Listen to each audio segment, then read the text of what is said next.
If there's one thing that people ask me all the time, it's what is the best grill?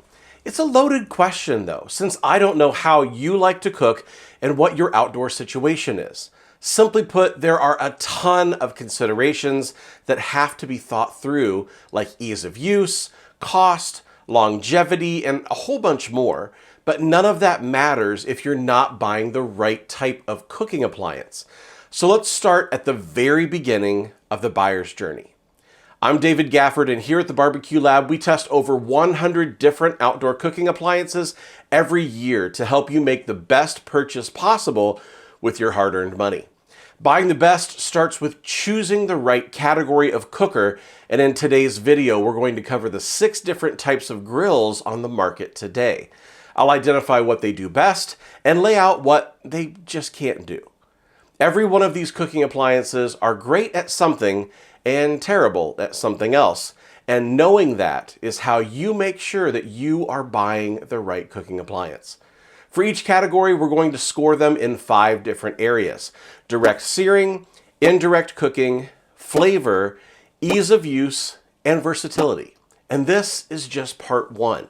Make sure you're subscribed to the channel because this is the first part of a multi-video series on how you can make sure you're getting the perfect grill for you and you're not saddled with the wrong grill that you can't return for years to come. When most people think of a grill here in the United States, a gas grill is what comes to mind. This is a direct heat cooking device. Your food will be cooked directly over the flames, so they're great at cooking burgers, searing a steak, or cooking a couple of packages of hot dogs for a neighborhood get-together. For direct searing, we have to give the gas grill a 10. Gas grills are not good at cooking things that require indirect cooking or smoking. A gas grill will struggle with things like a 12-hour brisket or a low and slow pork butt. For indirect cooking, I'm going to give it a 3. It is possible to cook indirect, but it's neither efficient or designed for it. For flavor, it's a 4 for me, since drippings from the meat will vaporize off the burner covers and return as extra flavor, but it's not the flavor level of some that we have coming up. Ease of use is a 10 out of 10, since you just have to hook up a propane tank, turn a knob, and start grilling. It doesn't get any easier than that. For versatility, the gas grill gets a 4 since it can use add-ons like a rotisserie accessory as well as utilize other cooking methods like roasting. Overall, if cooking foods like chicken breasts or brats over direct fire is how you're mainly planning on using your new cooker, the gas grill is probably what you're after. Now, I can already hear some of you asking, but what about getting that old school charcoal flavor? And why not a charcoal grill for all of the things that a gas grill can do? Whether you're looking at a kettle grill or a Kamado style grill, charcoal grills bring 2 things to each cooking session that gas grills don't: charcoal flavor and hassle. The charcoal flavor is a huge benefit, adding that smoky flavor to all of your grilled meats. You can also add wood chips and chunks for more flavor, so it's a 10 out of 10 on the flavor front for the charcoal grill. The hassle of lighting charcoal and managing where your charcoal is under the cooking grate, adding more charcoal when you need it by taking the grate off the grill, potentially with food on it, it can be a drawback for those who just want to turn a knob and start cooking. Ease of use is a 4 with this style of cooker. I said that the gas grill was a direct over the fire cooker, and so are charcoal grills, but both Kamado and kettle grills can also do something that gas grills can't, which is cook low and slow and indirect. You can also cook meats like pork butts and briskets on charcoal grills by setting up a 2-zone fire. That means fire on one side and food on the other, earning it an 8 for indirect cooking. Searing directly over the charcoal can give incredible results, but the evenness of that sear isn't quite as good as a gas grill, so a 9 for searing is what I feel okay with. If you want direct grilling over the fire and indirect smoking options, a charcoal grill might be for you if you don't mind the additional hassle.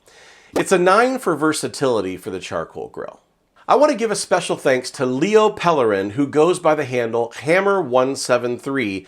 A huge thank you to Leo for supporting us during our recent Kickstarter, where we launched our first ever products of 4 different spice blends that we offer at shop.thebarbecuelab.com. Thank you, Leo, for your support, and I can't wait to hear all that you're cooking with your new bottles of seasonings. We've covered the gas grill and the charcoal grill, and I can already see the first few comments after this video goes live. What about a pellet grill? A pellet grill is an indirect cooking device that's more of a smoker than it is a grill. In a pellet grill, the heat source is a small cup located in the bottom of the grill that burns wood pellets, so you're not grilling over open flames with a pellet grill. In most grills of this type, there's a large deflector plate made of metal that sits over this burn cup to deflect the heat around the metal and around the majority of the cooking grate. Think of a pellet grill as a smoker first and a grill second. It's better for smoking a rack of ribs or putting a pork butt through an 8-hour cook than it is grilling a flight of burgers.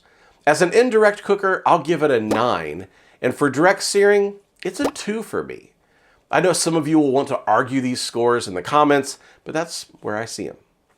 Pellet grills really excel in the ease of use category. Just load them up with a 20-pound bag of pellets, set the dial to your desired temperature, and go watch the game. It's a 10 for ease of use for the easy bake oven of the outdoor cooking world. Pellet grills are very versatile in that they're part smoker and part oven. It's as easy to bake, roast, braise, and more in a pellet grill. For versatility, it's a 9 for me since it does about everything but really sear with high heat. The number one complaint that I hear about pellet grills, other than mediocre searing, is that the smoke flavor you get from wood pellets isn't as strong of a flavor from what you can get with an offset wood smoker. There is flavor added, but it's light, so it's a rating of 6 for flavor. The offset smoker is next, and it's a tank-style cooking device where the firebox is offset from the cooking chamber. These are designed for low and slow cooking of tough cuts of meat like beef brisket. It's low temperatures over a long period of time with plenty of airflow over the top of the meat, creating a bark that's unmatched from any other type of cooker. For indirect cooking, it's a 10 because the offset smoker is the champ. For direct searing, depending on the model, most just don't do it. There are exceptions, but direct searing is going to be a 2 since you need to be pretty crafty to accomplish it on an offset. Flavor is a 10 as well, because this is the way to infuse flavors like hickory, post oak, or fruit wood flavor into your meats. The drawbacks are that you need to add a new split of wood to the fire every 45 minutes or so, and there's no temperature control other than you, as the chef, managing the air intake, exhaust, and the size of your fire. Not the easiest cooking device, so it's a 3 for ease of use, but once you've mastered it, there's no going back. Offsets are versatile like a pellet grill, but slightly less so. And I'm going to say it's a 7 out of 10 for multiple ways of cooking, but still missing out on most methods that are high heat. The flat top griddle is pretty much the opposite of a pellet smoker, since the flat top is a hot and fast searing machine. Think hibachi in your backyard, sizzling fajitas delivered at your Mexican restaurant of choice, or 36 inches of breakfast all laid out on one cooking surface. For direct searing, I have to give it a 10. Indirect cooking, though, is much harder, as everything you cook on a griddle will be in contact with the hot cooking surface. You can get creative and use accessories to get indirect, but I think a 1 is in order for that score. For flavor, the cooking device itself doesn't bring much flavor to the party since it's basically a heated hunk of metal that you put food on. You can get crispy edges on smash burgers, which is hard to achieve on other devices, so I'll say a 3 for flavor just because of how delicious smash burgers really are. Ease of use is as easy as a gas grill. Hook up a tank of propane, turn a knob, and you're cooking. What I have to count against it for ease of use is the every time cleaning of the griddle top to combat rust. It's easy to use, kind of difficult to keep clean and not rust, so it's an 8 for ease of use. No other appliance we've looked at can do an entire flight of more than 20 pancakes for company. It's incredibly versatile, but it's not a smoker or an indirect style cooker, which takes away some of the versatility. I'm going to say a 6 for that score. Now, this is not a barbecue cooking device, so think of it as a searing machine that likes to run things hot and cook fast. Live fire cooking appliances have been starting to show up more and more here in the United States. The heat is supplied with charcoal or wood splits as the fuel, with multi-height grates available to cook your food. It can easily direct sear by putting the grates all the way down within inches of the fire, so it's a 10 for direct searing. It can also indirect cook by moving the grates away from the fire, so I'd say a 7 for indirect cooking, since you have to play a little game of keep away with the wind to make sure that the heat is still getting to your food. Flavor can be really incredible since you're cooking with either charcoal or wood splits, so flavor is an 8 for me. I get better flavor on an offset, but more than a pellet grill, so that's where the difference is for me. Live fire isn't the easiest type of grill that you can cook on, but it's so much fun. Lighting the wood fire, building a bed of coals under your cooking grate, getting the heat exactly where you want it to be, setting the grill height so you cook the way that you want to, adding wood to the fire, moving the coals around to cover the entire surface. If that sounds like the way you want to cook, then live fire might be the right way for you. But if you listened to all those steps and thought it was too much hassle, then you'll probably want to avoid live fire cooking devices.